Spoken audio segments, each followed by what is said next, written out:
નમસ્કાર, આપ જોઈ રહ્યા છો જીએસટીવી ન્યૂઝ અને આપની સાથે હું છું ધ્વની। અત્યારે હાલ એક મહત્વપૂર્ણ સમાચાર સામે આવી રહ્યા છે, તેની પર નજર કરીએ અને અપડેટ આપને જણાવી દઈએ તો અત્યારે હાલ જે સમાચાર સામે આવી રહ્યા છે, સાબરકાંઠાથી લૂંટની ઘટના બની હોવાના સમાચાર મળી રહ્યા છે। દિવસે અને દિવસે રાજ્યમાં જે ક્રાઇમ રેટ છે તે સતત વધતો જઈ રહ્યો છે, ત્યારે સાબરકાંઠામાં વધુ એક લૂંટ અને હત્યાનો ગુનો નોંધાયો હોવાનું જાણવા મળી રહ્યું છે। અત્યારે હાલ હિંમતનગર પોલીસે કહી શકાય કે ગુનો નોંધી અને વધુ તપાસ હાથ ધરી છે। સાબરકાંઠાના હિંમતનગરમાં લૂંટ વિથ મર્ડરની ઘટના સામે આવી છે। નિવૃત્ત પોલીસ કર્મીના ઘરે લૂંટારુઓ તીક્ષ્ણ હથિયાર વડે પહોંચ્યા હતા અને હત્યા કરી દીધી હોવાની માહિતી મળી રહી છે। લૂંટારાઓએ નિવૃત્ત પોલીસ કર્મી અને તેમના પત્નીની હત્યા કરી અને લૂંટ પણ ચલાવી હતી।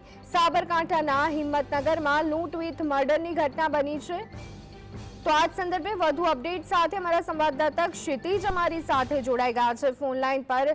ક્ષિતિજ, લૂંટ વિથ હત્યાની ઘટના સામે આવી છે, શું છે અપડેટ અને શું છે આખી ઘટના?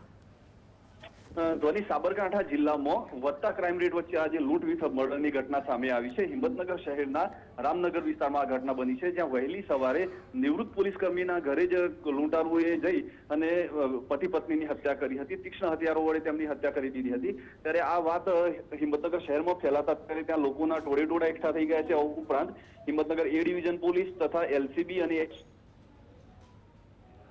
પોલીસ કર્મી અને તેમની પત્નીની હત્યા થઈ હોવાથી પોલીસ કર્મીઓ પણ ત્યાં પહોંચી ગયા છે અને આ સમગ્ર વિસ્તારના સીસીટીવી ફૂટેજની તપાસ હાથ ધરવામાં આવી છે અને આ કેટલા લાખની લૂંટ થઈ છે, સોનું ચાંદી ઘરેણા કેટલા લૂંટાય છે તેની તપાસ હાલમાં હાથ ધરવામાં આવી છે। જી આભાર ક્ષિતિજ, અમારી સાથે જોડાવા બદલ અને સમગ્ર માહિતી આપવા બદલ।